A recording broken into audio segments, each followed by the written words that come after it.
أعوذ بالله من الشيطان الرجيم. بسم الله الرحمن الرحيم. الحمد لله رب العالمين، والصلاة والسلام على سيد الأنبياء والمرسلين، سيدنا ونبينا وشفيعنا أبي القاسم محمد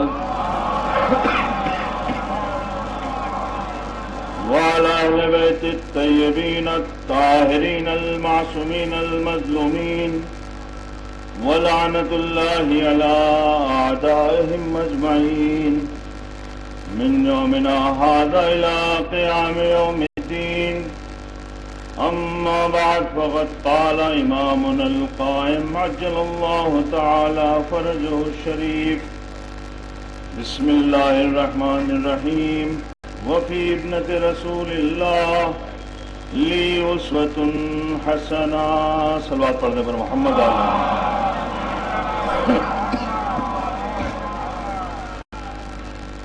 ہمارے زمانے کے امام کا ارشاد گرامی ہے کہ دختر پیغمبر میرے لیے بہترین نمونہ عمل ہے. یہ اس امام معصوم کا ارشاد گرامی ہے کہ جن کی عمر تقریباً 1200 سال اور 1200 سالہ معصوم زندگی یہ اعلان کر رہی ہے کہ میرے لیے 18 سالہ زندگی نمونہ عمل ہے.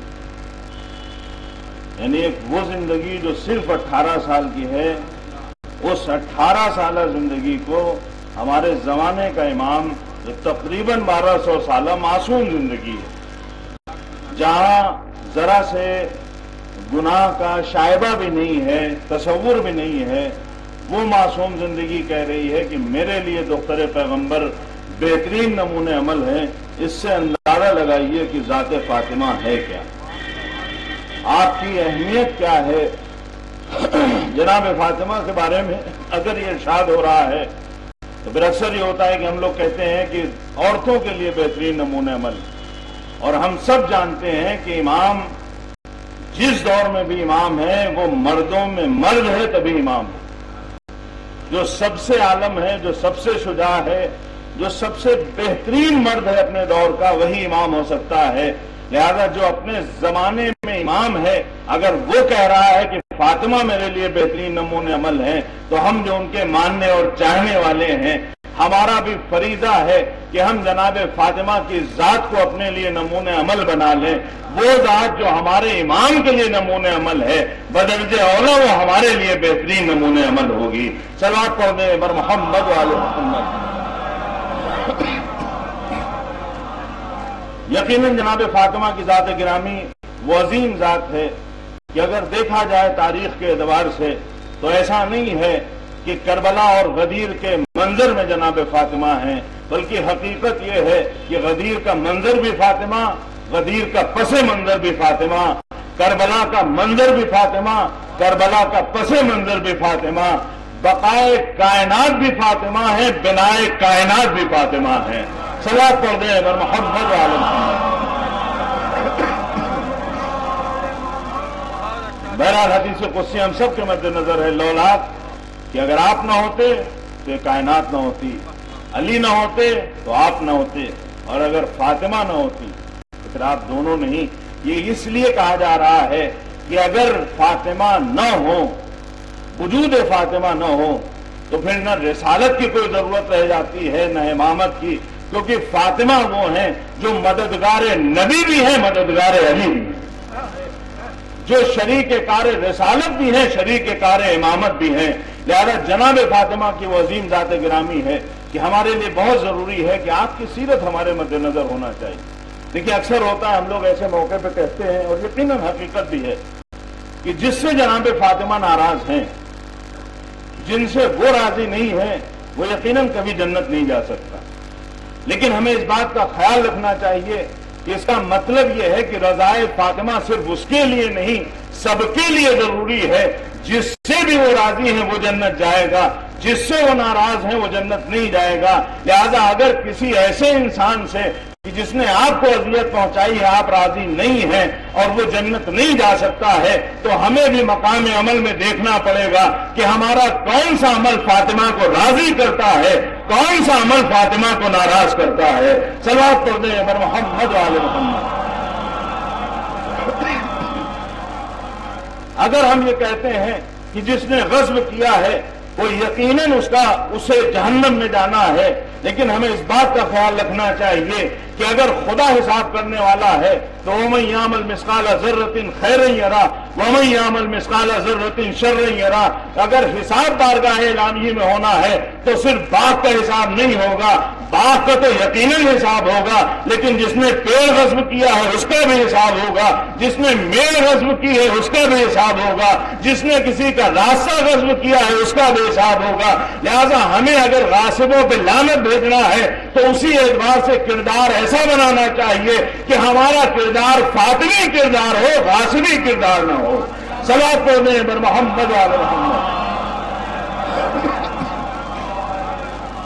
ہم اس بات پہ مطمئن نہ ہو جائیں کہ ہم نے فلاں صاحب کو ان سے اظہار برات کر لیا، زبانی کافی ہے، نہیں، ہمیں مولا کو نہیں ماننا ہے، ہمیں مولا کو بھی ماننا ہے اور مولا نے جو کہا ہے اسے بھی ماننا ہے۔ ہمیں صرف اعلان ولایت نہیں کرنا ہے بلکہ انہیں اپنا ولی بھی ماننا ہے۔ لہذا مقام عمل میں ہمیں دیکھنا ہوگا کہ ہمارا عمل کیسا عمل ہے۔ اگر عمل مولا سے قریب کرتا ہے تو ہم مولا والے ہیں، اگر ہم لعنت کو دشمنوں پہ بھیج رہے ہیں لیکن ہمارا عمل بھی ویسا ہی ہے کہ ہم مولا کے ساتھ کھڑے کن دکھائی دے رہے ہیں، دشمنوں سے عمل زیادہ مل رہا ہے، تو یاد رکھیے کہ لعنت کبھی کسی نام پر نہیں ہوتی ہے، لعنت ہمیشہ کردار پر ہوتی ہے۔ لہذا لعنت کرتے وقت ہمیشہ اپنے آپ کے کردار کو بچا کے رکھیے، کہیں ایسا نہ ہو کہ نامہ اعمال میں 1000 لعنتیں ہوں، 900 لعنتیں وہی ہو جو ہم نے بھیجا تھا۔ صلوات پڑھیں بر محمد وآل محمد۔ یعنی یہ نہیں ہونا چاہیے ہم نے کہا جھوٹے پہ لعنت ہو اور محلے میں ہمیں پہچانا جاتا ہے کہ یہ صاحب تو کبھی بھی کچھ بھی بول سکتے ہیں، ان کی بات کا کوئی اعتبار نہیں ہے۔ ہم کہہ رہے ہیں غاصبوں پہ لعنت ہو اور محلے میں بہت سے لوگوں کو شکوہ ہم سے یہ ہے کہ فلاں کا ہم نے پیسہ نہیں دیا ہے، فلاں کا فلاں مال دبا رکھا ہے، فلاں کی زمین پہ قبضہ کر رکھا ہے۔ اس طرح کا جتنا بھی عمل ہے وہ عمل کبھی بھی جناب فاطمہ سے قریب نہیں کرتا ہے۔ لہذا لعنت بھی بھیجنا ہے اور کردار بھی ایسا ہو کہ جہاں رہے اپنے کردار سے منوا لیں کہ ہمارا راستہ علی کا راستہ ہے، ہمارا راستہ فاطمہ کا راستہ ہے۔ صلوات پڑھیں بر محمد وآل محمد۔ اس سے بہتر نعرے صلوات۔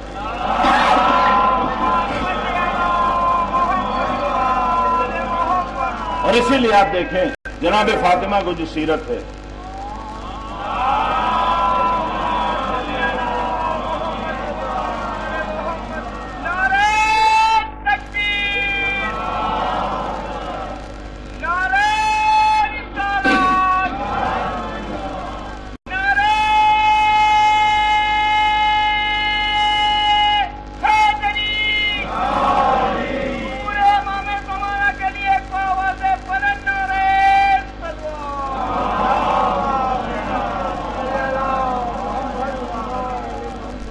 جناب فاطمہ سے اکثر لوگ سوال کرتے تھے، یعنی خواتین آتی تھیں اور بعض وقت مرد سوال کرتے تھے اپنی ازواج کے ذریعے کہ جاؤ پوچھ کے آؤ کہ اس مسئلے کا حل کیا ہے۔ ایک شخص نے سوال کیا، کہا جائیں اور بیوی سے یہ پوچھ کے آؤ کہ کیا ہم صحیح معنوں میں آپ کے شیعہ ہیں یا نہیں۔ آپ سوچئے کہ جس کی بیوی کا آنا جانا جناب فاطمہ کے گھر ہے، ہم لوگ تو اسی بات پہ خوش ہیں کہ ہم ان سے منسوب ہیں، ہم فرش عزا پہ بیٹھتے ہیں، ہم مجلس کرتے ہیں، اسی بیس پہ اکثر ہم یہ کہتے ہوئے نظر آتے ہیں کہ صرف ہم جنت میں جائیں گے نہیں بلکہ ہم لوگوں کی شفاعت بھی کریں گے۔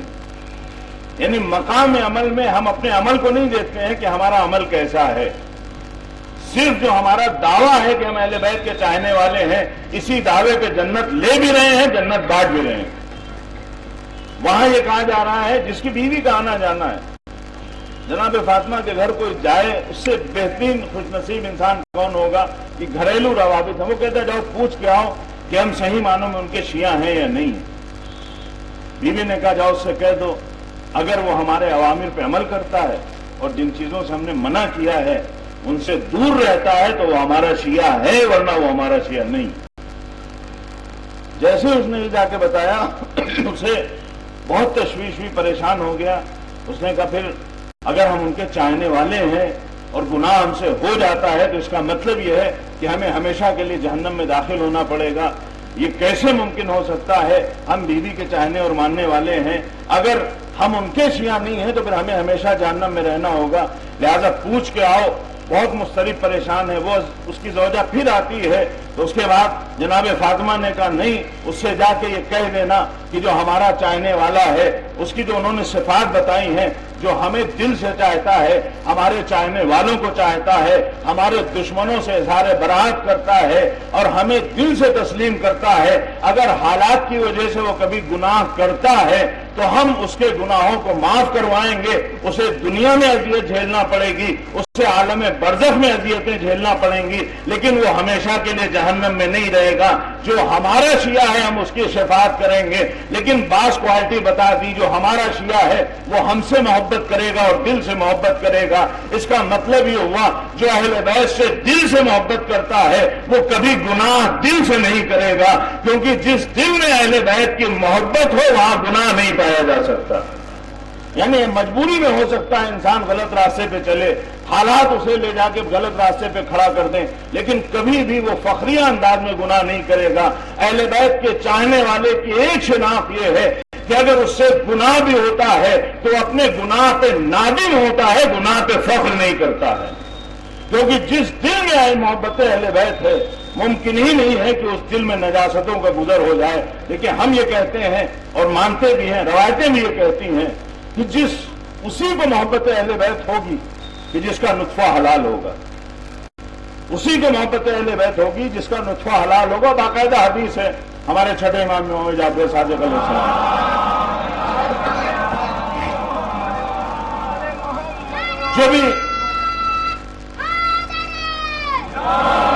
جو بھی اپنے دل میں ہم محبت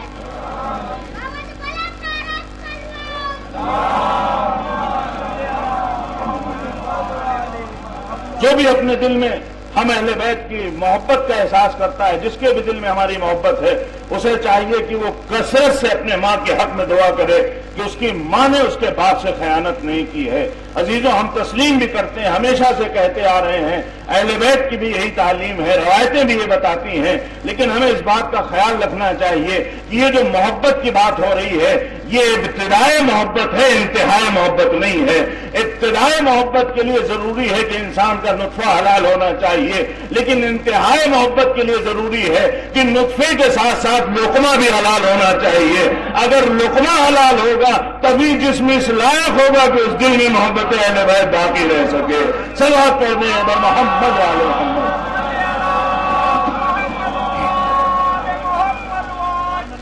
ہمارے لیے بہت ضروری ہے، صرف ایسا نہیں ہے کہ ہم اسی پہ مطمئن ہو جائیں پھر اس کے بعد ہمارا جتنا عمل ہے ہم یہ نہ دیکھیں کہ جو لقمہ ہمارے گھر آ رہا ہے. آج کل آپ نے دیکھا ہوگا کہ بہت زیادہ بہرحال احتجاج ہونا چاہیے کہ جہاں حلال لکھا ہوا ہے ان ایسی کمپنیوں کے خلاف یا جو بھی ایسی ایجنسیاں ہیں ان کے خلاف کارروائی ہو رہی ہے اور لوگ ناراض ہو رہے ہیں. یہ کون سی بات ہوئی؟ حق ہے حلال لکھا ہوا ہونا چاہیے. یہ بہرحال ہمیں خیال رکھنا چاہیے کہ جو پیکٹ جو غذا ہم لے کے آ رہے ہیں اس پہ حلال لکھا ہو، لیکن اس کے ساتھ ساتھ جب ہم گھر آ رہے ہوں تو جس تھیلے میں سامان لے کے آ رہے ہوں ہمارا دل مطمئن ہونا چاہیے کہ جو غذا اس کے اندر ہے وہ حلال غذا ہے، حرام غذا نہیں ہے. صرف کمپنی کے ٹیکس سے ہمارا کام نہیں چلے گا، اس سے پہلے خود ہمارا دل اس بات کی گواہی دے کہ جو گھر میں غذا آ رہی ہے وہ حلال ہے. کیونکہ جہاں لقمہ حلال ہوتا ہے وہی محبت اہل بیت ٹھہرتی ہے. یہ ممکن ہی نہیں ہے کہ جسم حرام غذاؤں سے تعمیر ہوا ہو اور محبت اہل بیت ایسے جسم میں ٹھہر جائے. صلوات پڑھنے ہیں بر محمد وعلی محمد.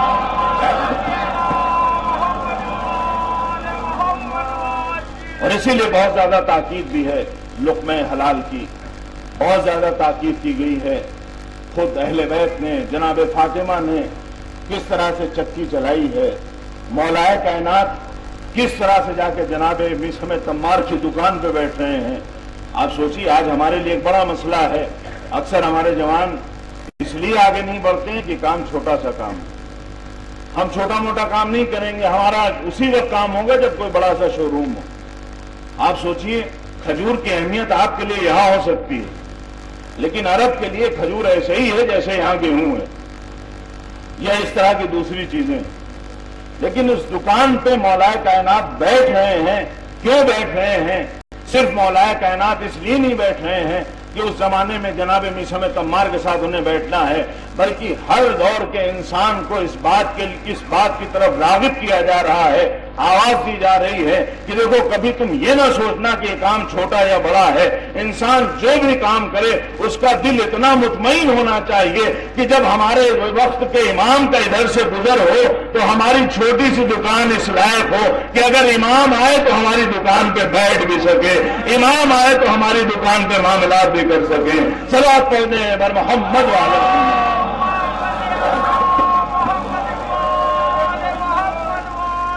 اور اسی لیے تربیت کے حوالے سے جناب فاطمہ نے ہمیشہ کوشش کی لوگوں کے سوالات کے جواب دیے جائیں، اور اس طرح سے جوابات دیے ہیں پوچھنے والا دامن وقت میں گنجائش نہیں، سوال پہ سوال ہو رہے ہیں. آپ نے کئی بار جواب دیا. اس عورت نے کہا کہ بی بی، میں نے آج آپ کو بہت زیادہ تھکا دیا.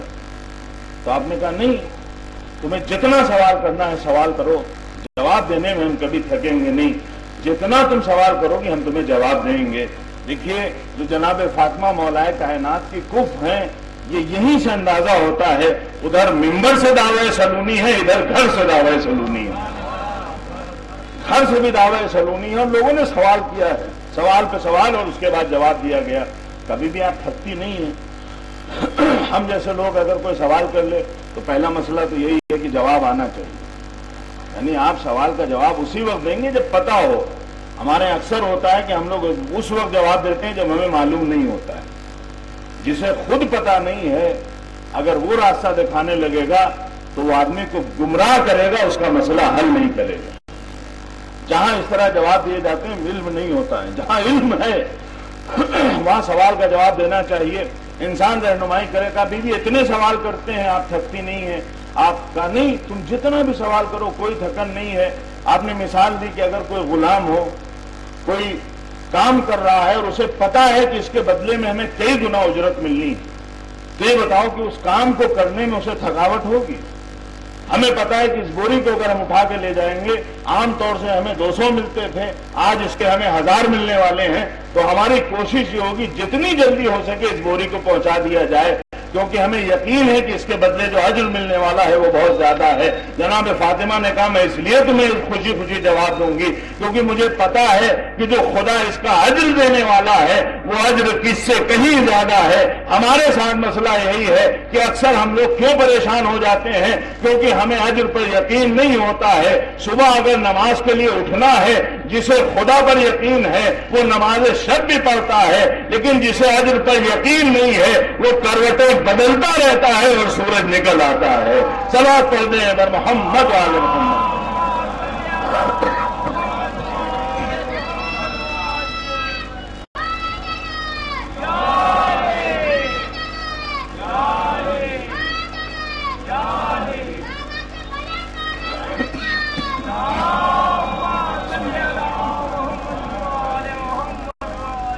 لہذا جہاں اجر کا یقین ہوتا ہے تو وہاں انسان اس عمل کو بہت ہی سرعت کے ساتھ، بہت ہی خوشی کے ساتھ انجام دیتا ہے. لہذا جناب فاطمہ نے سوال کے جوابات دیے ہیں. سامنے والے نے پوچھا ہے کہ ہم آپ کے شیعہ ہیں یا نہیں ہیں، تو آپ نے وہ جواب دیا ہے. اس میں جو کچھ چیزیں ہیں اس کے بہرحال ہمیں خیال رکھنا چاہیے. ایک چیز یہ کہ جو دل سے اشارہ کیا تھا، دوسرا ایک اور پہلو تھا وہ بھی ہمارے مد نظر رہنا چاہیے کہ وہ ہمیں صرف ہمیں نہیں چاہتا ہے بلکہ ہمارے چاہنے والوں کو بھی چاہتا ہے. دیکھیے، اکثر ہمارے یہاں مسائل اس لیے پیدا ہوتے ہیں کہ ہمیں اپنے بھائیوں پر اعتبار نہیں رہتا ہے. جو انسان اپنی قوم میں معتبر نہیں ہے وہ کسی بھی قوم میں معتبر نہیں ہو سکتا. اگر ہمیں اپنا آپس میں ہمارا کوئی اعتبار نہیں ہے، کوئی عزت نہیں ہے، تو پھر دوسروں کی نگاہوں میں ہم صاحب عزت نہیں بن سکتے ہیں۔ لہذا ہم اگر اہل بیت کے چاہنے والے ہیں تو ہمیں اہل بیت کے چاہنے والوں سے بھی محبت کرنا چاہیے۔ یہ نہیں ہونا چاہیے کہ ہم آپسی خواہشوں کی بنیاد پر ایک دوسرے سے جھگڑتے رہیں، بلکہ کہا یہ گیا ہے کہ ہمارا چاہنے والا وہ ہے جو ہماری مرضی دیکھ کر دوستی کرتا ہے، ہماری رضا دیکھ کر دشمنی کرتا ہے۔ جہاں دوستی اور دشمنی میں اہل بیت کی خواہشات سے ہٹ کر ہماری خواہشات شامل ہو جائیں، وہاں ہم نے اپنے آپ کو مقدم رکھا ہے، اہل بیت کو مؤخر کر دیا ہے۔ صلوات پڑھ دیں بر محمد۔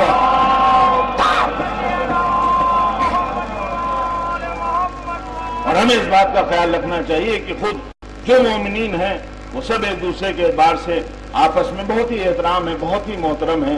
آپ دیکھیے بہت سی چیزیں ہیں، جس ممبر پہ میں بیٹھا ہوں یہ ممبر رسول ہے، اس ممبر کی اگر توہین ہو تو ہر انسان کو برا لگے گا۔ اس ممبر میں کیا ہے؟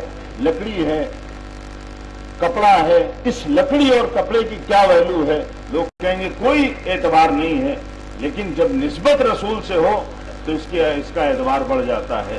یہ علم ہے، اگر کوئی توہین کرے تو ہم سب کو غصہ آئے گا۔ اکثر ہوتا ہے اسی علم اور تعزیے کی توہین پہ نہ جانے کتنے جھگڑے ہوئے ہیں، کتنا زیادہ دل مجروح ہوتا ہے۔ کیوں؟ کیونکہ اس علم کی توہین ہو رہی ہے۔ یہ علم جناب عباس سے منسوب ہے، اس ممبر کی توہین ہو رہی ہے، یہ ممبر رسول خدا سے منسوب ہے۔ یہ بے جان چیزیں ہیں، ممبر کو ممبر بنانے والے ہم ہیں، علم کو علم کی شکل دینے والے ہم ہیں۔ یعنی ان بے جان چیزوں کو جن کو ہم نے بنایا ہے، اگر انہیں اہل بیت سے منسوب کر دیا جاتا ہے تو ہم ان کی عزت اور حرمت کا خیال رکھتے ہیں۔ تو پھر یہ جو سامنے مومنین بیٹھے ہوئے ہیں، ان کا بنانے والا خدا ہے، انہیں ہم نے اہل بیت سے منسوب نہیں کیا ہے، بلکہ یہ اپنے ارادے کے ساتھ اہل بیت کے چاہنے اور ماننے والے ہیں۔ جب بے جان چیزوں کی اتنی عزت ہے تو ان جاندار لوگوں کی عزت اور احترام کیوں نہیں ہے؟ صلوات پڑھیں بر محمد وعلی محمد۔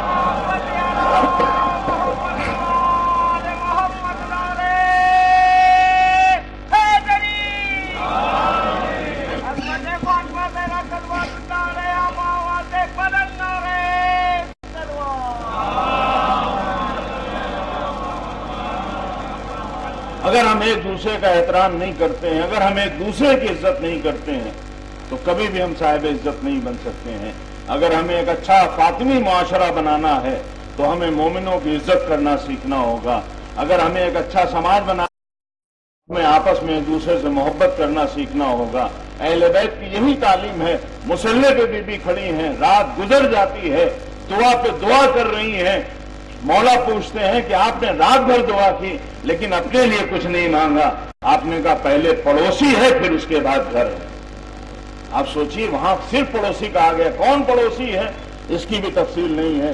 پڑوسی ہو سکتا ہے کوئی غیر مسلم ہو، لیکن ہمیں اس کا خیال رکھنا ہے۔ مصحف فاطمہ کا نام آپ نے سنا ہوگا۔ اس مصحف کے بارے میں جب کسی نے پوچھا کہ رسول کے بعد کچھ رسول ہمارے حوالے کر کے گئے ہیں، جناب فاطمہ نے مصحف منگوایا۔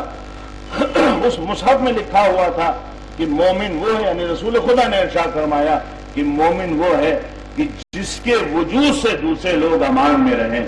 مومن وہ نہیں ہوتا ہے جس سے دوسرے لوگ پریشان رہتے ہیں۔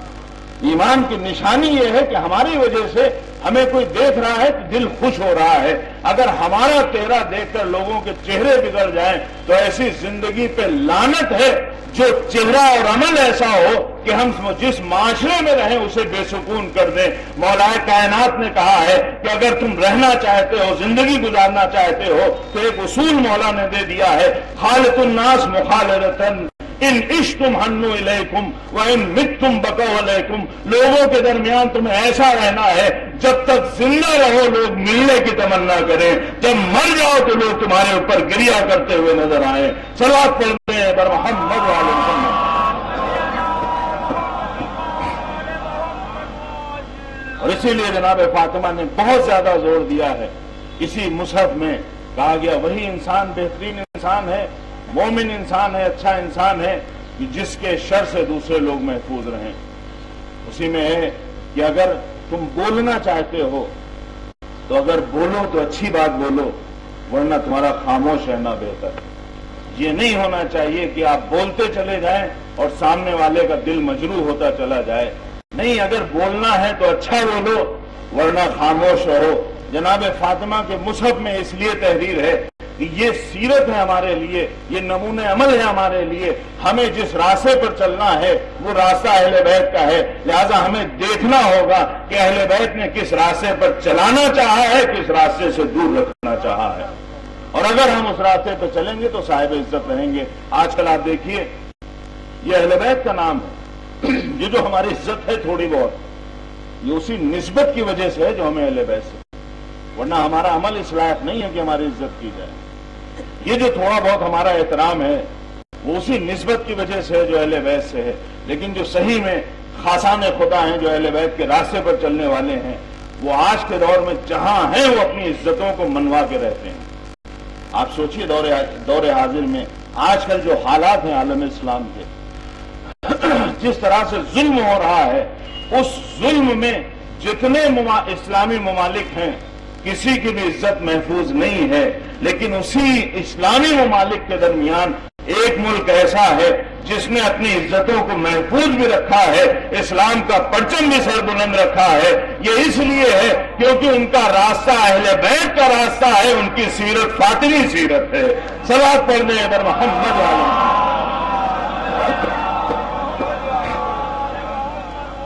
اور آپ کا بھی اتفاق ہوا ہوگا جو ہم لوگوں کے جاننے والے لوگ ہیں جو کل تک برائی کرتے تھے، وہ آج کہہ رہے ہیں کہ ہاں اگر کوئی ہے صاحب عزت تو وہی لوگ ہیں جو آج عالم ان مظلوموں کا ساتھ دے رہے ہیں۔ مظلوموں کا ساتھ دینا یہ ہمیں سب سے پہلے جناب فاطمہ نے سکھایا ہے، مظلوموں کی حمایت کرنا یہ سب سے پہلے جناب فاطمہ نے سکھایا ہے۔ جناب فاطمہ مظلوم کی حمایت میں دربار بھی گئی ہیں، لوگوں کے دروازے تک بھی گئی ہیں۔ جناب فاطمہ اس در پہ آ کے کھڑی ہو جاتی ہیں جہاں لوگوں کا ہجوم ہے، یہ صرف اس لیے ہے کہ جو اس وقت کا سب سے مظلوم انسان ہے اس کی حمایت فاطمہ کر رہی ہے۔ یہ فاطمہ کی حمایت کا نتیجہ ہے جو آج صحیح معنوں میں ہمیں عزتیں نظر آتی ہیں، جو آج صحیح معنوں میں ہمیں شیعت نظر آتی ہے۔ یہ جو بھی عزت ہے وہ فاطمہ کی قربانی کا نتیجہ ہے، یہ جو بھی شیعت ہے وہ فاطمہ کی قربانی کا نتیجہ ہے۔ صلوات پڑھنے پر محمد علیہ۔ یہ اس خاتون کا عمل ہے کہ جس کا حجاب ایسا ہے کہ اگر نابینا صحابی بھی آ رہا ہے تو کہا جا رہا ہے بابا یہ نابینا ہے تو کیا ہوا، میں تو اسے دیکھ سکتی ہوں۔ ایسے حجاب میں رہ کے جناب فاطمہ نے اس طرح سے حق کی حمایت کی ہے۔ اور یقین جانیے دور حاضر میں ایک بڑا مسئلہ ہے، ہم لوگ اکثر ہوتا ہے حالات بدلتے ہیں، اسٹیٹس بدلتا ہے، شہر بدلتا ہے، تو بعض چیزیں ہمیں اسلام کی اچھی نہیں لگتی، پھر ہم کہتے ہیں حالات ایسے ہیں کیا کیا جائے، اس جگہ پہ رہ کے اس طرح سے حجاب نہیں کیا جا سکتا، لہذا ہم اکثر خواہشوں پہ دین کی بھیٹ چڑھا دیتے ہیں، خواہشیں ہماری برقرار رہتی ہیں، دین کی قربانی دیتے ہیں۔ ہمیں ہمیشہ یاد رکھنا چاہیے کہ ہم اس دین کے ماننے والے ہیں، یہ وہی دین ہے جو جناب فاطمہ کے یہاں تھا، یہ وہی دین ہے جو کربلا میں تھا، اور یہ وہی دین اسلام ہے جو یہاں آج الہ آباد میں ہے۔ ایسا نہیں ہے کہ کربلا کا اسلام الگ تھا، الہ آباد کا اسلام الگ۔ اسلام میں کوئی تبدیلی نہیں ہے، حالات بدلے ہیں، اور ایسے حالات میں بھی رہ کے جو اس راستے پر چلتا ہے وہ اپنی عزتوں کو منوا کے رہتا ہے۔ بس ایک مثال دینا ہے اور بات کو ختم کرنا ہے۔ کبھی کبھی ایسا ہوتا ہے کہ ہم زندگی بھر اہل بیت کا نام لیتے ہیں لیکن ان کے راستے پہ چل نہیں پاتے ہیں۔ بعض لوگ تھوڑا بہت ان کی سیرت سے کچھ سیکھ لیتے ہیں اور ہمیشہ کے لیے صاحب عزت بن جاتے ہیں۔ کرناٹک کا واقعہ آپ کے ذہنوں میں ہوگا کہ ایک بچی نے حجاب کے لیے نعرہ تکبیر بلند کیا تھا۔ آپ یہ بتائیے کہ ہم نے کتنے نعرے لگائے ہیں، کسی کو ہمارا نام یاد نہیں رہتا ہے، کتنے نعرے لگائے ہیں، کسی کو ہمارا چہرہ یاد نہیں رہتا ہے، لیکن اس کا مسلک ہمیں نہیں پتا، اس کا مذہب ہمیں نہیں پتا، لیکن حجاب کی حمایت میں اس نے ایک نعرہ تکبیر بلند کیا، خدا نے ہمیشہ کے لیے اسے صاحب عزت بنا دیا۔ یعنی اپنے دوستوں میں بیٹھ کے نعرے لگانا اور ہے، دشمنوں کے سامنے نعرے لگانا اور ہے۔ اپنے دوستوں کے سامنے نعرے بلند کرنا اور ہے، دشمن کے ہجوم سے خوف کھا کے خدا کو یاد کر کے نعرے تکبیر بلند کرنا اور ہے۔ جو خدا سے لڑ لگاتا ہے خدا اسے کل بھی عزت دینے والا تھا، آج بھی عزت دینے والا ہے۔ صلوات پڑھتے ہیں بر محمد وعلی محمد۔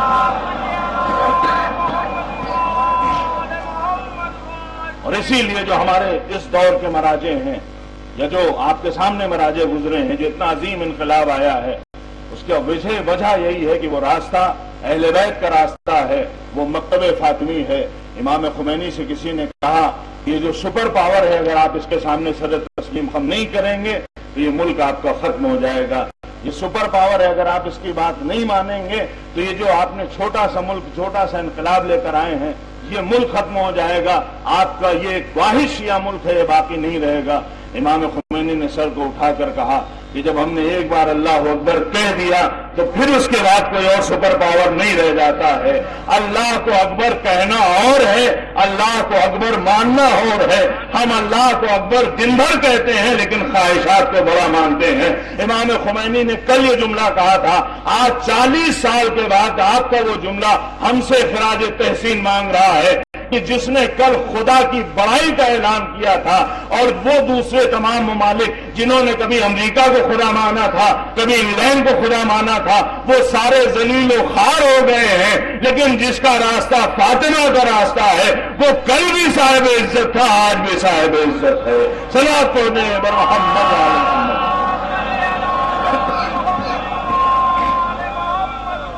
لیکن عزیزوں، آپ سوچئے کہ جناب فاطمہ نے ہمیں صاحب عزت بنایا، لیکن اہل بیت نے ہمیں اس لائق بنانے کے لیے، اہل بیت نے ہمیں سنوارنے اور سدھارنے کے لیے جتنی بھی قربانیاں دی، انہوں نے اپنی ذات کے لیے کوئی قربانی نہیں دی۔ جو بھی قربانی ہے وہ ہمارے لیے، اور ان کی قربانی کو خراج تحسین اسی وقت آپ پیش کر سکتے ہیں جب آپ اپنے کو اس راستے پہ لا کے کھڑا کریں جو اہل بیت کا راستہ ہے۔ جتنے مصائب سہے ہیں وہ ہمارے لیے، جتنے ظلم برداشت کیے ہیں وہ ہمیں سنوارنے اور سجانے کے لیے۔ آپ سوچئے کہ وہ خاتون جنت کہ جس کے بابا کا مرتبہ یہ ہے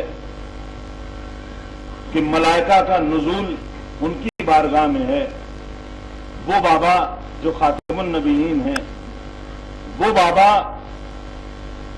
وہ باپ جو اشرف المخلوقات ہے، اور وہ آتا ہے در فاطمہ پہ سلام کرنے کے لیے۔ اور جب رسول آتے تھے تو ایسا نہیں ہے کہ اکیلے رسول آتے ہوں گے۔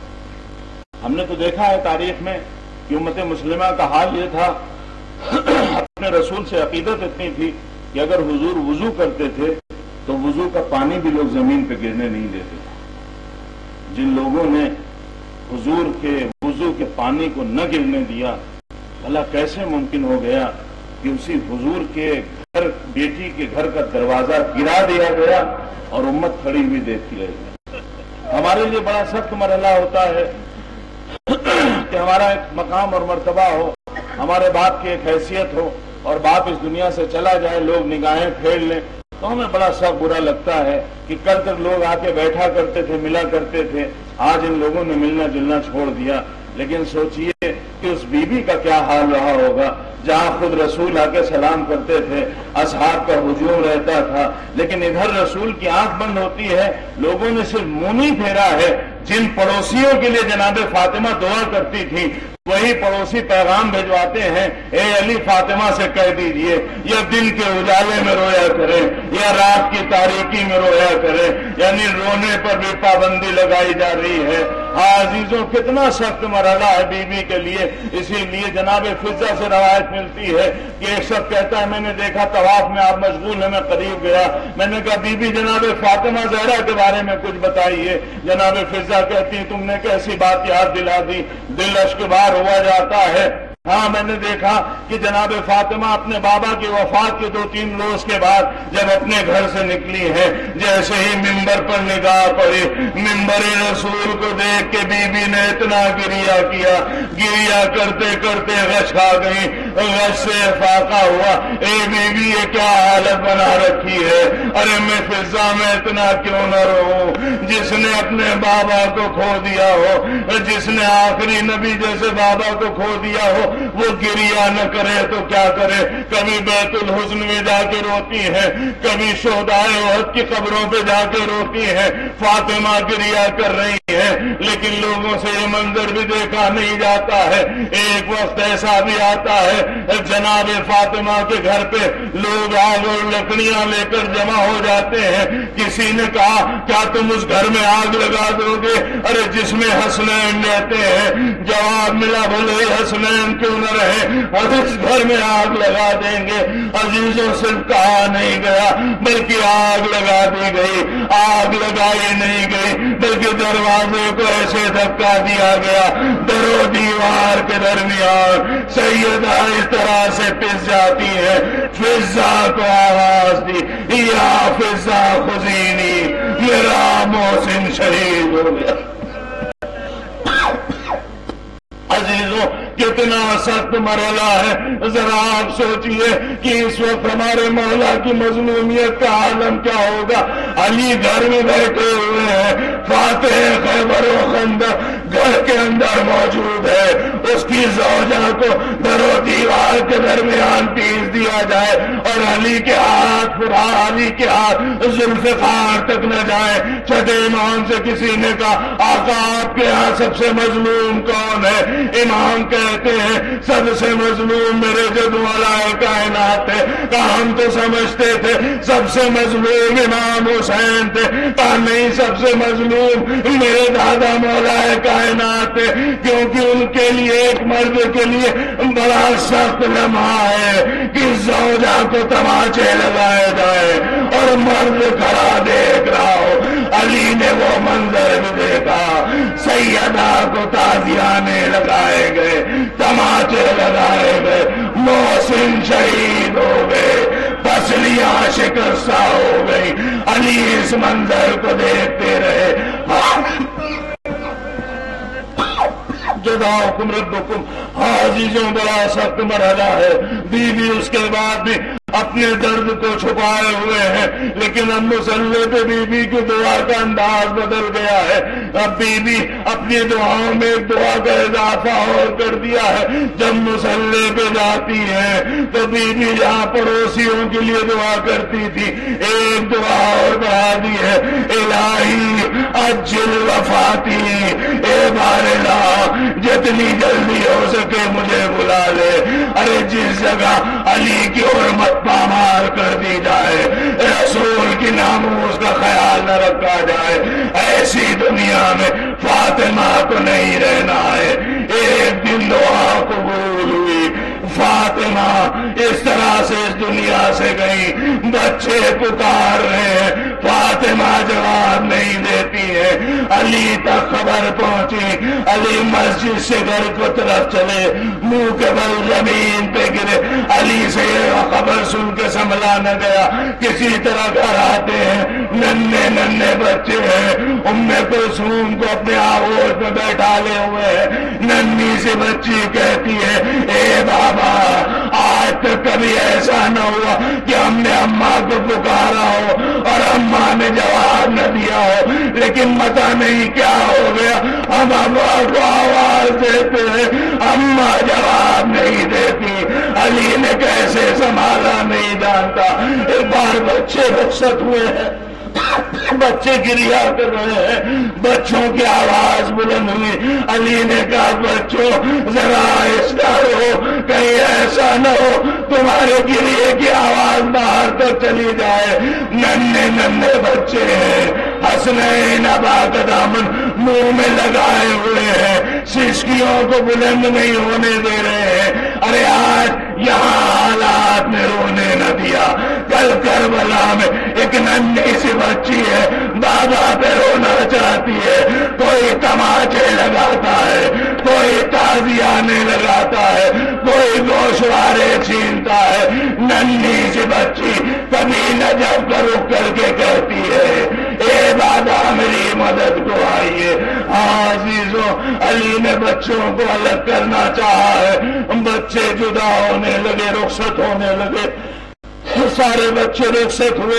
حسین آئے ماں کی پائے بھی بیٹھ گئے. اے مادر گرامی آپ پر میرا سلام ہو. اے مادر گرامی آپ پہ میرا سلام ہو. اے اماں جب تک حسین کو جواب نہ دو گی حسین رخصت نہ ہوگا. بندے کا فن ٹوٹے دو ہاتھ میں مودار ہوئے. اے بیٹا میری آغوش میں آ جا.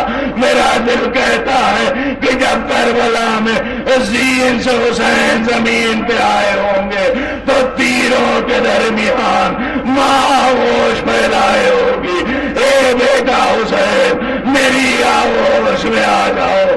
عزیزوں علی رات کی تاریکی میں جنازہ لے کے چلے ہیں.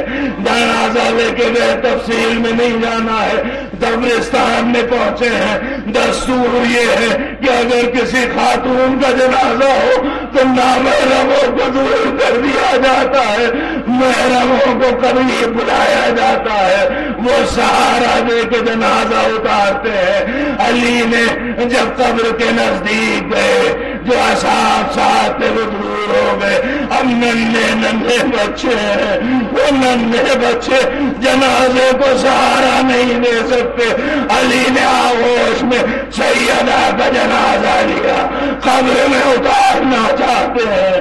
دو ہاتھ نمودار ہوئے, اے علی میری امانت واپس کر دو.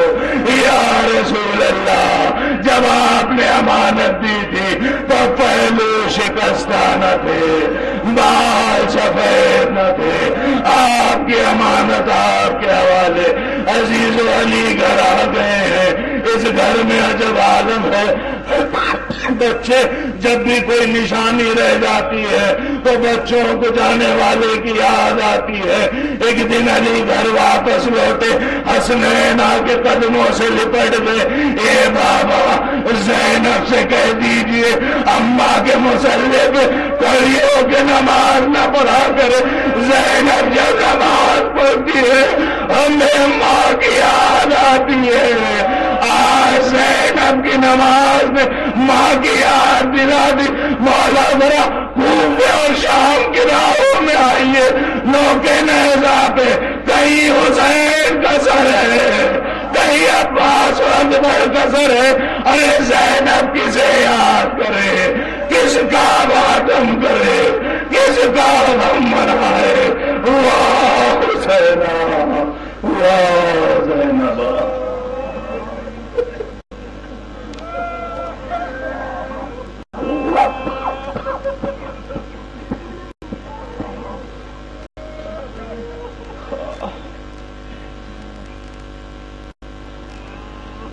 سيعلم الذين ظلموا أي منقلب ينقلبون إنا لله وإنا إليه راجعون. بار الہ ہماری اس مختصر سی عبادت کو قبول فرما. بار الہ جو لوگ یہاں پہ موجود ہیں ان کے مرحومین کی مغفرت فرما, انہیں جوار معصومین میں جگہ عنایت فرما. بار الہ جو بیمار ہیں بیمار کربلا کے صدقے میں انہیں شفا کامل و عاجل عنایت فرما. جو بے روزگار ہیں انہیں روزگار کے بہترین مواقع نصیب فرما. بار الہ جہاں جہاں بھی شیعان حیدر کرار موجود ہیں ان کی جان مال عزت و آبرو کی حفاظت فرما. بار الہ جہاں جہاں بھی مسلمان اس دنیا میں موجود ہیں ان کی جان مال عزت و آبرو کی حفاظت فرما. بار الہ جو بھی اس دنیا میں ظلم ہو رہا ہے, بالخصوص جو فلسطین کے معصوم بچوں پہ, فلسطین کے لوگوں پہ ظلم ہو رہا ہے, بار الہ جتنی بھی ظالم قوتیں ہیں اور جو بھی ان کا ساتھ دینے والی طاقتیں ہیں, بار الہ انہیں نیست و نابود فرما. بار الہ ہمارے علماء کرام مراج اعظام کے سائے کو ہمارے سروں پر قائم و دائم رکھ. بار الہ منتقم خون حسینی کے ظہور میں تعجیل فرما اور ہمیں اس لائق بنا کہ جب ہمارے وقت کے امام کا ظہور ہو تو ہمارا شمار ان کے ساتھیوں میں ہو. ماتم حسین.